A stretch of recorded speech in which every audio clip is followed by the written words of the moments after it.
जय हिंद, जय भारत।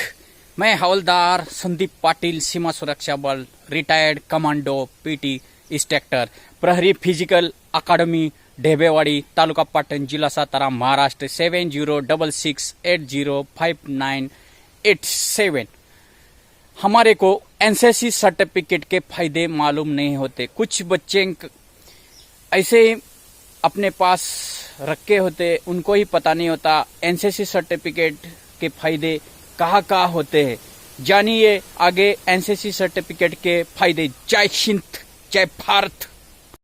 हेलो दोस्तों, इस वीडियो में मैं आपको बताऊंगा एनसीसी ज्वाइन करने के फ़ायदे और एनसीसी में मिलने वाले हर सर्टिफिकेट के फ़ायदे। और लास्ट में मैं आपको बताऊंगा कि अगर आप एनसीसी ज्वाइन करना चाहते हैं तो कैसे ज्वाइन कर सकते हैं। तो चलिए मैं सबसे पहले आपको एनसीसी सर्टिफिकेट्स के फ़ायदे ही बता देता हूं। दोस्तों, एनसीसी में 3 तरह के सर्टिफिकेट मिलते हैं। पहला है एनसीसी ए सर्टिफिकेट, दूसरा है एनसीसी बी सर्टिफिकेट और सबसे जो मेन सर्टिफिकेट है वो है एनसीसी सी सर्टिफिकेट। सबसे पहले आपको एनसीसी ए सर्टिफिकेट मिलता है, फिर बी मिलता है और फिर लास्ट में सी सर्टिफिकेट मिलता है। अब इन सर्टिफिकेट्स के फ़ायदे कहाँ कहाँ पर हैं। सबसे पहला फ़ायदा है कि अगर आप इंडियन आर्मी ज्वाइन करना चाहते हैं, फिर चाहे वो ऑफिसर रैंक हो या सोल्जर रैंक हो, दोनों में आपको इसका फ़ायदा होता है। अच्छा, क्या फ़ायदा होता है?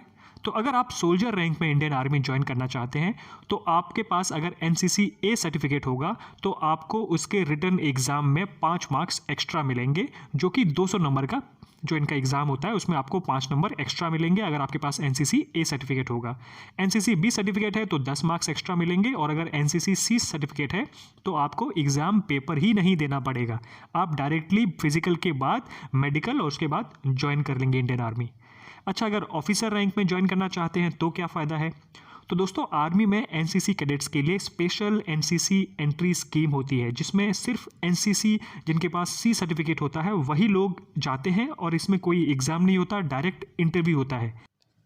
अच्छा, और कहाँ कहाँ फ़ायदा है एनसीसी सर्टिफिकेट्स का? तो दोस्तों, मैं आपको बता दूं कि जितनी भी सीएपीएफ की फोर्सेस हैं, यानी कि BSF, CRPF, ITBP, CISF, SSB, ये सभी जितनी भी फोर्सेस हैं, उन सभी में आपको रिटन एग्ज़ाम में भी सेम जैसे पहले एक्स्ट्रा मार्क्स मिले थे वैसे ही एक्स्ट्रा नंबर मिलते हैं। अगर आपके पास ए सर्टिफिकेट होगा तो 5 मार्क्स, बी होगा तो 10 मार्क्स और अगर सी सर्टिफिकेट होगा तो 15 मार्क्स एक्स्ट्रा मिलते हैं इनके रिटन एग्ज़ाम में। और ये मार्क्स आपको इनकी कांस्टेबल और सब इंस्पेक्टर दोनों पोस्ट का जो एग्ज़ाम पेपर होता है दोनों में मिलते हैं। यानी कि आप कांस्टेबल या सब इंस्पेक्टर दोनों में से किसी भी एग्ज़ाम, कोई भी एग्ज़ाम दोगे तो आपको एक्स्ट्रा मार्क्स मिलेंगे। सीएपीएफ में ही अगर आप ऑफिसर रैंक में, यानी कि अगर आप असिस्टेंट कमांडेंट रैंक का एग्ज़ाम पास कर लेते हो तो आपको इंटरव्यू में एक्स्ट्रा मार्क्स मिलेंगे अगर आपके पास एनसीसी का सर्टिफिकेट होगा तो।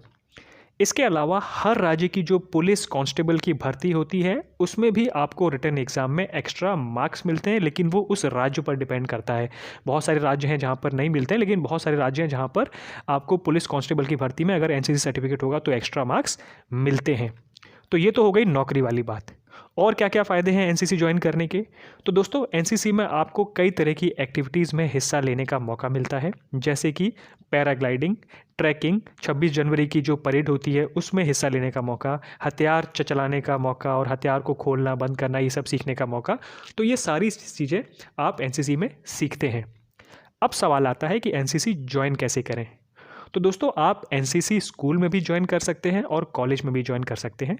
स्कूल में क्लास 10th के बाद आप ज्वाइन करते हैं। अगर आपके स्कूल में एनसीसी नहीं है तो आपको उस ज़िले का जो एनसीसी हेडक्वार्टर है वहाँ जाके फॉर्म भरना होगा और फिर आप ओपन इनकी जो एंट्री होती है उससे ज्वाइन कर सकते हैं।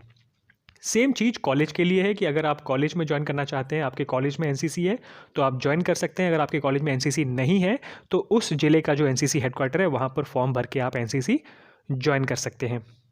तो दोस्तों, ये थी एनसीसी को लेकर जानकारी। अगर आपको कोई भी डाउट हो तो आप कमेंट में लिख सकते हैं और आपको आपका आंसर मिल जाएगा।